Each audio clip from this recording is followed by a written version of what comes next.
ನಮಸ್ತೆ.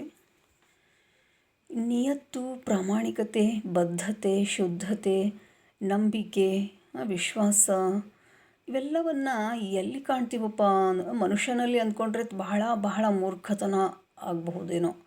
ಈ ಎಲ್ಲ ಗುಣಗಳಿರೋದು ಪ್ರಾಣಿಗಳಲ್ಲಿ. ಒಂದು ಸತಿ ನಾವು ಒಂದು ತುತ್ತು ರೊಟ್ಟಿ ಹಾಕಿದ್ರೆ ಸಾಕು, ನಮ್ಮನ್ನು ರಕ್ಷಣೆ ಮಾಡ್ತವೆ. ನಾವು ಯಾವಾಗಲೋ ಒಂದೇನೋ ಕೊಟ್ಟಂಥ ಕೃತಜ್ಞತಾ ಭಾವ ಪ್ರಾಣಿಗಳಲ್ಲಿ ಸದಾ ಜಾಗೃತವಾಗಿರ್ತದೆ ಅನ್ನಲಿಕ್ಕೆ ಇಲ್ಲೊಂದು ಎರಡು ಉದಾಹರಣೆಗಳನ್ನು ನಾವು ಗಮನಿಸಬಹುದು. ಒಂದು, ಮದವೇರಿದಂಥ ಮದ್ದಾನೆ ಹುಚ್ಚು ಹಿಡಿದು ಮದೋನ್ಮತ್ತವಾಗಿ ಅರ್ಚಾಡಿಕೊಂಡು ಕಿರ್ಚಾಡಿಕೊಂಡು ರೋಡ್ ತುಂಬ ಕಾಲಿಗೆ ಸಿಕ್ಕದ್ದನ್ನೆಲ್ಲ ತುಳ್ಕೊಂಡು ಧ್ವಂಸ ಮಾಡ್ತಾ ಓಡೋಡಿ ಬರ್ತಾಯಿತ್ತು. ರೋಡೆಲ್ಲ ಜನ ಗಾಬರಿಯಾಗಿ ಒಳಗಡೆ ಅಡ್ಕೋತಾ ಇದ್ದರು. ಅಲ್ಲಿನ ಅಂಗಡಿ ಮುಗ್ಗಟ್ಟುಗಳನ್ನೆಲ್ಲ ಧ್ವಂಸ ಮಾಡ್ತಾ ಕಾಲಿಗೆ ಸಿಕ್ಕವರನ್ನೆಲ್ಲ ತುಳಿದಿತ್ತದು. ಹಾಗೆ ಓಡ್ಕೊಂಡು ಬರೋ ಟೈಮಲ್ಲಿ ಆ ರೋಡಲ್ಲಿ ಎದುರಿಗೆ ಒಂದು ಮಗು ಬರ್ತದೆ, ಸಣ್ಣ ಮಗು.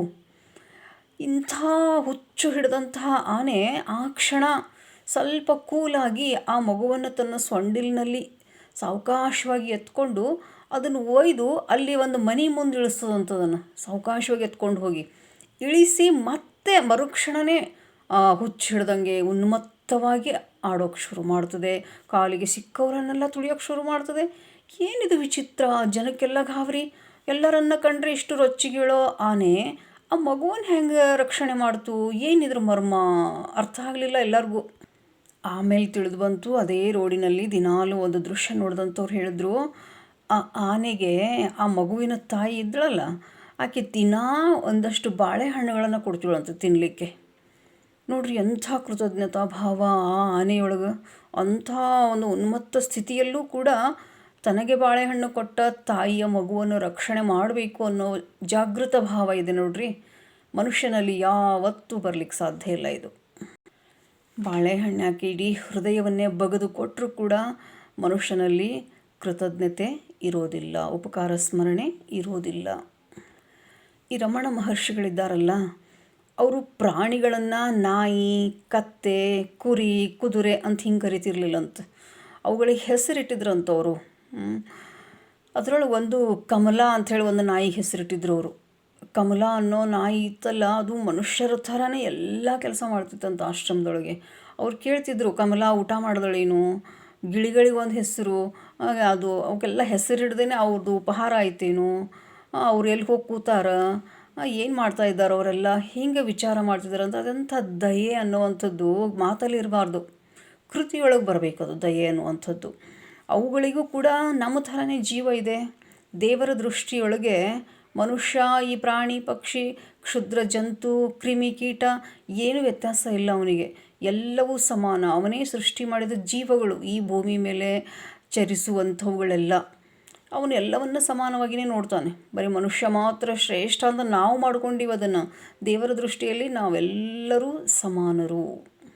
ಹಾಗಂತ ಪ್ರಾಣಿಗಳ ಜೊತೆ ದಯೆ ತೋರಿಸ್ಬೇಕು, ಸ್ನೇಹ ಮಾಡಬೇಕು, ಪ್ರೇಮ ಮಾಡಬೇಕು ಅಂದ್ಕೊಂಡು ಸಿಂಹಾಸನದ ಮೇಲೆ ಕೂರಿಸಿದ್ರೆ ಏನಾಗ್ತದಂತ ಎಲ್ಲರಿಗೂ ಗೊತ್ತು. ಅವು ತಮ್ಮ ಸ್ವಭಾವಕ್ಕೆ ತಕ್ಕಂತೆ ಇರ್ತಾವ್ರಿ. ಎಲ್ಲ ಪ್ರಾಣಿಗಳಿಗೆ ಒಂದೊಂದು ಸ್ವಭಾವವನ್ನು ಇಟ್ಟನು ದೇವರು. ಆದರೆ ಮನುಷ್ಯನೊಳಗೆ ಎಲ್ಲ ಪ್ರಾಣಿಗಳ ಸ್ವಭಾವ ಇಟ್ಟನು ನೋಡ್ರಿ. ಕ್ರೌರ್ಯತೆ ಒಳಗೆ ಆಗಿರ್ಬೋದು, ಏನೇ ಇರ್ಬೋದು, ಅವೆಲ್ಲ ಒಂದೊಂದು ಹೊಂದಿದ್ರೆ ನಾವೇನು ಮನುಷ್ಯರಿದ್ದೀವಲ್ಲ, ಎಲ್ಲ ಪ್ರಾಣಿಗಳು, ಹಾವು ಇದೆ ನಮ್ಮಲ್ಲಿ, ಚೇಳಿದೆ ನಮ್ಮಲ್ಲಿ, ಕತ್ತೆ, ಕುದುರೆ, ಕಿರುಬ, ಕುರಿ, ಮರಿ, ಎಲ್ಲ ಪ್ರಾಣಿಗಳ ಸ್ವಭಾವ ನಮಗಿದೆ. ಅದಕ್ಕೆ ಯಾವ ಪ್ರಾಣಿಯನ್ನು ಎಷ್ಟು ಪ್ರೀತಿಸಬೇಕೋ ಅಷ್ಟು ಸಲಿಗೆ ಕೊಡಬಾರ್ದು ಅವಕ್ಕೆ. ಹಾವಿನ ಜೊತೆ ಸರಸ ಆಡಬಾರ್ದು ಅನ್ಲಿಕ್ಕೆ ಸಣ್ಣ ದೃಷ್ಟಾಂತ ಹೇಳ್ತಾರೆ ನೋಡ್ರಿ. ಒಬ್ಬ ವ್ಯಕ್ತಿ ಪ್ರವಾಹಕ್ಕೆ ಸಿಲುಕಿ ಹೊರಗೆ ಬರೋಕ್ಕಾಗದೇನೆ ಅಲ್ಲೇ ಇದ್ದಂಥ ಒಂದು ಮರವನ್ನು ಹತ್ತಿ ಕೂಡ್ತಾನೆ. ಒಬ್ಬ ವ್ಯಕ್ತಿ ಜಲಪ್ರವಾಹ ಆದಾಗ, ಪ್ರಳಯ ಆದಾಗ ಅವನು 3 ದಿನ ಆ ಮರದ ಮೇಲೆ ಕೂತ್ಕೋಬೇಕಾಗ್ತದೆ ಅನಿವಾರ್ಯವಾಗಿ. ಹೇಗೋ ಸಂಭಾಳಿಸ್ಕೊಂಡು 3 ದಿನವನ್ನು ಕಳಿಬೇಕು ಅಂತ ಪ್ರಸಂಗ ಬಂತು ಅವನಿಗೆ. ಅವನ ಜೊತೆ ಒಂದು ಹಾವು ಕೂಡ ಇತ್ತಂತ, ನಾಗರ ಹಾವು. ಆ ಹಾವು ಕೂಡ ಆ ಗಿಡಕ್ಕೆ ಅಂಟ್ಕೊಂಡು ಅವನ ಜೊತೆ 3 ದಿನ ಅದು ಕೂಡ ಅಲ್ಲೇ ಇತ್ತಂತೆ, ಅಂದರೆ ಜೀವರಕ್ಷಣೆ ಮಾಡ್ಕೊಳ್ಳೋಕೆ. 3 ದಿನ ಇದ್ದರೂ ಕೂಡ ಈ ಮನುಷ್ಯನ ಕಡೆ ತಿರುಗಿ ನೋಡಲಿಲ್ಲ, ಅದು ಏನೂ ಅಪಾಯ ಮಾಡಲಿಲ್ಲ. ಈ ಮನುಷ್ಯನಿಗೆ ಭಾಳ ಖುಷಿ ಆಗ್ಬಿಡ್ತು, ಎಷ್ಟು ಒಳ್ಳೆ ಹಾವಪ್ಪ ಇದು ಅದೆಷ್ಟು ದಯೆ ಕರುಣೆ ಅದಿದ್ದಕ್ಕೂ ಕೂಡ ಮನುಷ್ಯನ ಥರನೇ ಎಷ್ಟು ಸಹಕಾರ ತೋರಿಸ್ತಲ್ಲ. ನನಗೆ ಭಾಳ ಖುಷಿ ಆಗ್ಬಿಡ್ತು ಇವನಿಗೆ. 3 ದಿನ ಆದಮೇಲೆ ಎಲ್ಲ ಪುಣ್ಯಾತ್ಮರು ಸೇರ್ಕೊಂಡು ಯಾರೋ ಒಂದಿಬ್ಬರು ಬಂದು ಅವನನ್ನು ರಕ್ಷಣೆ ಮಾಡೋಕ್ಕೆ ಕರ್ಕೊಂಡು ಹೊಂಟ್ರು ಇವರು. ಹೋಗೋ ಟೈಮಲ್ಲಿ, ಹೋಗೋ ಮೂಮೆಂಟಲ್ಲಿ ಏನು ಮಾಡ್ತಾನೆ ಈ ಮನುಷ್ಯ, ತನ್ನನ್ನೇನು ಕರ್ಕೊಂಡು ಹೋಗೋಕೆ ಬಂದಿದ್ರಲ್ಲ ಅವ್ರಿಗೆ ಹೇಳ್ತಾನೆ, ನೋಡ್ರಿ ಈ ಹಾವು ಕೂಡ ನನ್ನ ಜೊತೆನೇ 3 ದಿನ ಕಾಲ ಕಳೀತು ಈ ಗಿಡದಲ್ಲೇ, ನನಗೇನು ಅಪಾಯ ಮಾಡಲಿಲ್ಲ. ಎಷ್ಟು ಒಳ್ಳೆ ಹಾವು ನೋಡ್ರಿ, ಹಾವಿನೊಳಗೂ ಕೂಡ ಒಳ್ಳೆ ಹೃದಯ ಇರ್ತದಲ್ಲ ಅಂದ್ಕೊಂಡು ಪ್ರೀತಿಯಿಂದ ಹಾವಿನ ಬೆನ್ನನ್ನು ಹಿಂಗೆ ಸಾವಕಾಶವಾಗಿ ಸವರ್ಬಿಟ್ನಂತ. ಥಟ್ಟನೆ ಹಾವು ಏನು ಮಾಡಿಬಿಡ್ತು, ಕಚ್ಚಿಬಿಡ್ತು ಅಂತವನಿಗೆ. 1-2 ಕ್ಷಣಗಳಲ್ಲಿ ಅಲ್ಲೇ ಅವನು ಪ್ರಾಣ ಹೋಯಿತು. ಅದಕ್ಕೆ ಹಾವಿನ ಜೊತೆ ಸರಸ ಬೇಡ. ತಮ್ಮ ಸ್ವಭಾವಕ್ಕೆ ತಕ್ಕಂತೆ ಮಾಡಿರ್ತಾವೆ ಅವು. ಅವೇನು ನಮ್ಗೆ ಅಪಾಯ ಮಾಡಬೇಕು, ಅವಕ್ಕೇನು ಬುದ್ಧಿನ ಏನಿಲ್ಲ. ಸುಮ್ಮನೆ ನಾವು ಅವ್ರ ಪಾಡಿಗೆ ಅವು, ನಮ್ಮ ಪಾಡಿಗೆ ನಾವು ಅಂದ್ಕೊಂಡ್ರೆ ಕ್ಷೇಮ. ಹೀಗೆ ಪ್ರೀತಿಯಿಂದ ಬೆನ್ಸೋದ್ರಿ ಅದಕ್ಕೇನು, ಒಟ್ಟು ಅವನಿಗೆ ಅದಕ್ಕೆ ಟಚ್ ಆಯಿತು, ಅದಕ್ಕೆ ಸಿಟ್ಟು ಬಂತು ಅಷ್ಟೇ. ಸುಮ್ಮನೆ ಹೋಗಿದ್ರೆ ಪ್ರಾಣ ಉಳಿಸ್ಕೋತಿದ್ದ.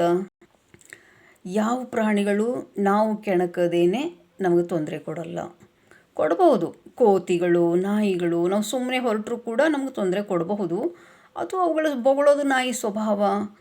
ನಮ್ಮನ್ನು ಕಿಚಾಯಿಸೋದು, ಅಂಜಿಸೋದು, ಹೆದರಿಸೋದು ಕೋತಿಗಳ ಸ್ವಭಾವ. ಹಿಂದಿನ ಕಾಲದಿಂದ ಝಾಡಿಸಿ ಒದೆಯೋದು ಕತ್ತೆ ಸ್ವಭಾವ.